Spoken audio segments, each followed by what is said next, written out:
Doctors అందరినీ అక్కడ ఉన్న పోలీసు వాళ్ళు మమ్మల్ని ఉగ్రవాదిలాగా ఏదో టెర్రరిస్ట్ లాగా మాతో వ్యవహరిస్తున్నారు. మేము జస్ట్ సోనం వాంగ్చుక్ని అరెస్ట్ అయితే ఆ పార్లమెంట్కి మార్చి చేసి మా పైన లాఠీ చార్జ్ చేసి మమ్మల్ని అందరినీ కట్టేలకు మొదలు పెట్టి మరీ కొట్టడం చేసారు. అక్కడ పోలీసు వాళ్ళకన్నా యూనిఫామ్ లేకుండా కట్టే పట్టుకొని కొట్టిన వాళ్ళే ఎక్కువగా ఉన్నారు. దానివల్ల ఆడోళ్లకు అండ్ విద్యార్థులు ఎంతోమందికి గాయాలు తగిలాయి. దానివల్ల ఎంతోమంది హాస్పిటల్లో అవస్థ పడుతుంది. వాళ్ళందరినీ పరామర్శించమంటే ఇవ్వరు లేదు. అదే కాక ఇప్పుడు మా మెయిన్ సమస్య ఏంటంటే ధర్మేంద్ర ప్రధాన్ గారు రాజీనామా చేయాలి. అది కాకుండా ఎన్టీఏ సంస్థలో ఉన్న వాళ్ళందరూ సస్పెండ్ చేసామంటే మాకు అవసరం లేదు. విద్యాశాఖ మంత్రి కదా వ్యవహరించింది, అతను కదా మాకు రాజీనామా చేయాలి. పేపర్ లీక్ అయినది ఆయన ద్వారా ఆయన రాజీనామా చేస్తేనే కదా మా పోరాటం అనే దాంట్లో ఒక అర్థం ఉంది.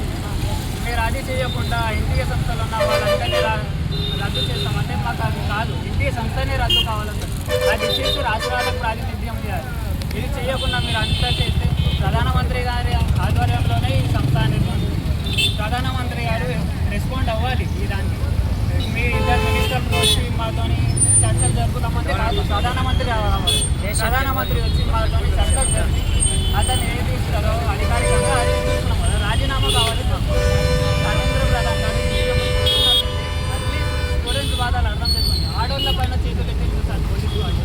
మమ్మల్ని కొట్టిళ్ళు ఓకే, ఆడోళ్ళనే చూస్తారు. ఆడవాళ్ళ బట్టలు చుట్టుకుంటున్నాయి. వాళ్ళ గురించి ఒకరు చూస్తున్నారు. మన ఇంట్లో కూడా ఆడవాళ్ళు ఉన్నారు కదా, వాళ్ళని ఎట్లా కొడతారు మీరు? మా చిన్న విన్నపం ఇదే, రాజేంద్ర ప్రసాద్ గారు మీరు రాజీనామా చేయండి.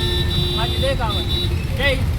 ఒక చిన్న విషయము, జంతర్ మంతర్ దగ్గర అంత పాశవికంగా దాడి చేసిన పోలీసులను కూడా అక్కడ ఉన్న విద్యార్థులు అన్నం తీసుకుపోయి ఇస్తున్నారు, తినండి అని. అంత శాంతియుతంగా నిరసన చేస్తున్న వాళ్ళను కూడా ఇట్లా కట్టెలకు మొలలు పెట్టి కొట్టడం, ఇంకా టియర్ గ్యాస్ వదలడం, చాలా చిత్రహింసలకు గురి చేస్తుంది. అది చూసి స్వతంత్రంగా డాక్టర్స్ అంతా, లోకల్గా ఉన్న డాక్టర్స్ అంతా చికిత్స చేయడానికి వచ్చిన వాళ్ళను కూడా పాశవికంగా అతి క్రూరంగా పోలీసు వాళ్ళు డాక్టర్ల మీద కూడా దాడి చేయడం, ఇది నిజంగా నిరంకుశ పాలనకు నిదర్శనం అనేది మన కంటికి కనిపిస్తుంది.